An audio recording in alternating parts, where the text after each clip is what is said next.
नमस्कार। मैं doctor Jitendra Kumar Marothia, associate professor इतिहास विभाग, सम्राट पृथ्वीराज चौहान राजकीय महाविद्यालय अजमेर। बच्चों, आज हम बात करेंगे मध्यकाल के इतिहास की शासन व्यवस्था की।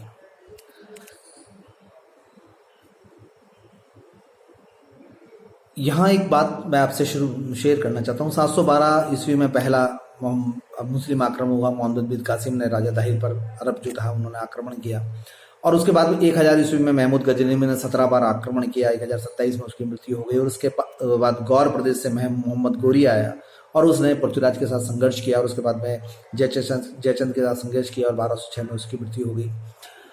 कुतुबुद्दीन ऐबक जो उसके गुलाम थे, उन्होंने यहाँ पर भारत में दिल्ली में गुलाम वंश की स्थापना की। मध्यकाल का इतिहास एक तरीके से 1206 से लेकर 1740 तक का कहला जाता है, या 1000 से लेकर 1740 तक का कहलाता है। और उसके दो वर्गीकरण अपन बांट सकते हैं। पहला दिल्ली सल्तनत का इतिहास, जिसमें विभिन्न वर्गों ने शासन किया 1206 से लेकर 1526 तक, और 1526 से लेकर 1740 तक, जहां मुगल वंश अपनी पराकाष्ठा पर था। तो ये वर्गीकरण है। हम आज ये बात करेंगे दिल्ली सल्तनत में शासन व्यवस्था की। दिल्ली सल्तनत का मतलब है कि 1206 से लेकर 1526 तक, जिसमें दास वंश ने, और उसके बाद में खिलजी वंश ने, और फिर लोधी वंश ने, सैयद वंश ने, तुगलक वंश ने, उन्होंने शासन किया था। बहुत संक्षिप्त में, बहुत मोटे तौर पर मैं आपको बताना चाहते हैं कि देखिए, सीधे तौर पर है कि जो दिल्ली सल्तनत में थे, वो हम अगर 3-4 शब्दों का अर्थ नहीं समझे हम, तो उसके बगैर शासन व्यवस्था समझ में नहीं आती है। पहला खुतबा, यानी एक फरमान जो राजा अपने जितने भी क्षेत्राधिकार है वहां पर जारी करता था। दूसरा शब्द आता है खलीफा, यानी जो है विश्व गुरु, मुसलमानों का विश्व गुरु, और सारी राजसत्ता प्राप्त करने वालों को उससे एक तरीके से सहमति लेनी पड़ती थी, अग्रिम सहमति लेनी पड़ती थी। और वो तुर्की के धार्मिक गुरु थे और सारे विश्व के मुसलमानों के धार्मिक गुरु माना जाते हैं। फिर आते हैं अमीर और उलेमा वर्ग। अमीर सामंतशाही कुलीनशाही वर्ग, और उलेमा धार्मिक वर्ग। तो इन शब्दों को अगर हम नहीं समझे, इनका अर्थ नहीं समझे, तो शासन व्यवस्था नहीं समझे, क्योंकि इन शब्दों का शासन व्यवस्था में। अब एक आता है शब्द शरा और शरीयत, जो कुरान में शासन व्यवस्था का लिखा गया है।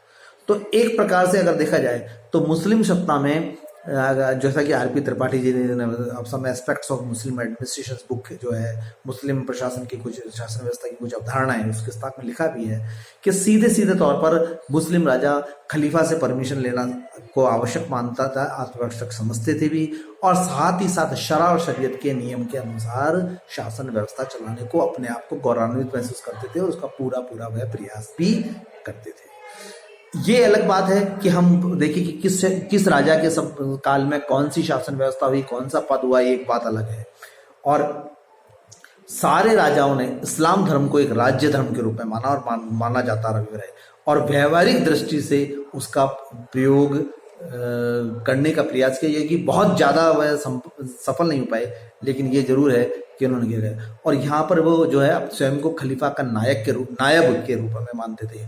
और देखिए, अलाउद्दीन खिलजी और मोहम्मद बिन तुगलक, इन्होंने खलीफा की अनुमति ली, और कुतुबुद्दीन मुबारक शाह खिलजी जो थे, उन्होंने तो खुद ने ये कह दिया कि वह खुद ही खलीफा है। इसके अलावा लगभग सभी ने ही खलीफा की अनुमति प्राप्त की। इल्तुतमिश ने तो राज सम्राट सुल्तान बनने के पहले खलीफा प्राप्त कर ली, वो कुतुबुद्दीन ऐबक ने बाद में की, और दास मुक्ति प्रमाण पत्र भी प्राप्त किया।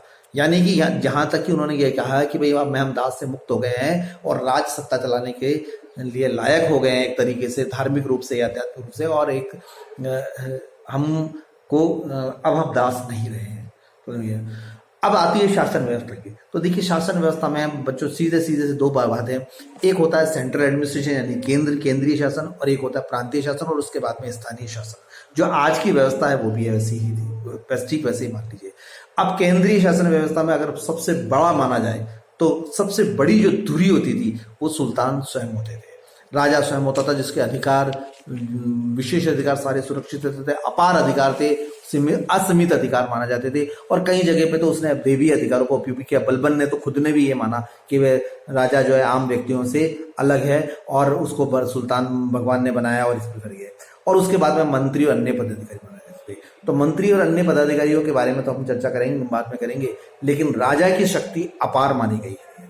और उसके जवान से निकला हुआ हर शब्द जो वह बोलता था, ये मान के चलते कि ईश्वर ने कहा है, और ये कानून का ही रूप है और वही कानून बन गया था। ये मध्यकाल के इतिहास में था।